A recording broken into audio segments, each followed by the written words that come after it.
Alors, venons-en donc aux représentants des actionnaires. Alors, ces représentants des actionnaires, ils sont naturellement conduits à être présents au conseil d'administration. On va voir un petit peu leur nombre, hein. On voit des conseils où il n'y a que des représentants des actionnaires et d'autres où ils sont peu nombreux. On va voir un petit peu quelle est leur posture, leur attitude. Alors, concernant le nombre. Concernant le nombre, il y a une très grande diversité qui est vraiment directement en lien avec la structure de propriété de l'entreprise et donc la géographie du capital que l'on a vu précédemment. Alors, si on a un ou plusieurs actionnaires, peu nombreux, donc si on a affaire en fait à une entreprise contrôlée qui détient la majorité du capital, on a des situations qui peuvent aboutir à un contrôle total du conseil, c'est-à-dire que tous les actionnaires, enfin tous les membres du conseil, pardon, sont issus de l'actionnariat. Donc ça, c'est le cas extrême, hein, un cas extrême. Ou au minimum, en tout cas, quand on a affaire à ce type d'entreprise contrôlée, une majorité des sièges du conseil d'administration sont occupés par des représentants des actionnaires. Et donc très souvent, on voit arriver dans le capital des entreprises un nouvel actionnaire qui se met à détenir plus de 10%, 20% et qui réclame un siège, voire deux sièges au conseil d'administration. Dans les sociétés qui sont non contrôlées, donc j'appelais ça les entreprises managériales, il est parfois possible de n'avoir aucun représentant de l'actionnariat en tant que tel au niveau du conseil d'administration.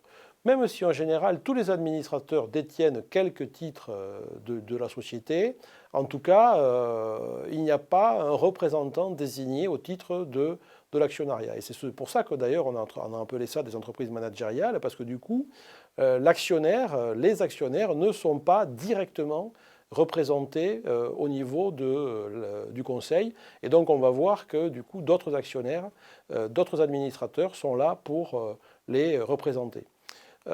Enfin, dès lors que l'État est présent au capital d'une société, j'en ai déjà parlé, eh bien, à nouveau, il va exiger un ou plusieurs sièges au niveau du conseil d'administration. Donc on le voit, des situations de présence de représentants des actionnaires au niveau du conseil d'administration qui sont très variées en raison de la structure du capital qui est elle-même très très variée et en fonction du pourcentage de capital détenu par rapport à tel ou tel actionnaire. Et donc effectivement, entre les deux grands modèles que j'ai évoqués d'une entreprise contrôlée et de l'entreprise managériale, on a des situations qui sont très très différentes.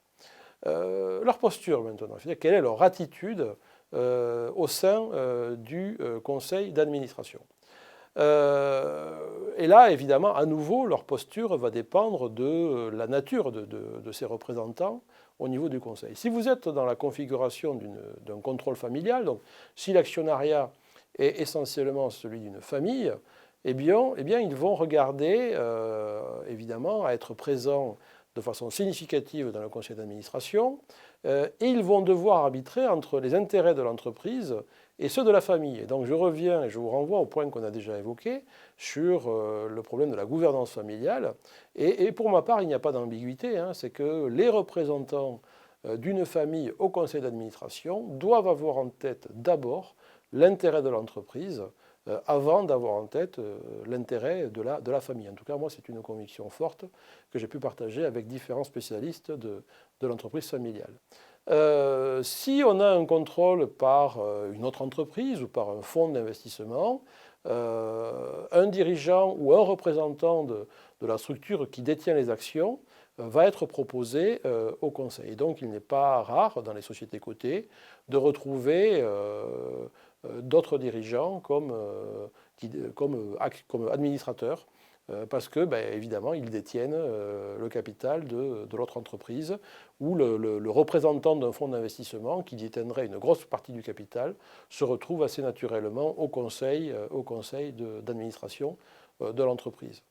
Et à nouveau, ils ont le même sujet, ils ont arbitré entre leur intérêt en tant qu'actionnaire et ceux de l'entreprise dont ils sont administrateurs. Et ça, c'est souvent un sujet de conflit. Quand vous êtes administrateur, vous n'êtes jamais, et représentant des actionnaires, vous êtes un petit peu tiraillé entre la volonté je dirais, de préserver les intérêts comme actionnaire, mais vous devez vous dire aussi que qu'est-ce qu'il faut pour que l'entreprise fonctionne du mieux possible. Et parfois, on se retrouve dans des situations qu'on pourrait qualifier de conflit d'intérêts, alors pas au sens juridique du terme, mais très clairement au sens des décisions à prendre pour le fonctionnement de l'entreprise.